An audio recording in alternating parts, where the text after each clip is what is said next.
Hello guys, in this video I am going to show you how to enable record sound while using the dashcam feature on the Sygic GPS application. But first I just want to mention, don't forget to subscribe to my channel because at 10,000 subscribers I am going to show you my whole YouTube revenue statistics and growth strategy, how to make money online. Now let's jump into it. First of all, open the application on your phone.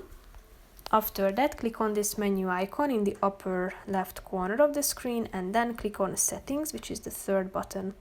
Scroll down to the Features section and click on the second button, Smart Cam. Scroll down to the Dashcam subcategory and click on the Record Sound feature. Here, as you can see, dashcam sound recording will stop if the device needs to play or record any other sounds like music or calls.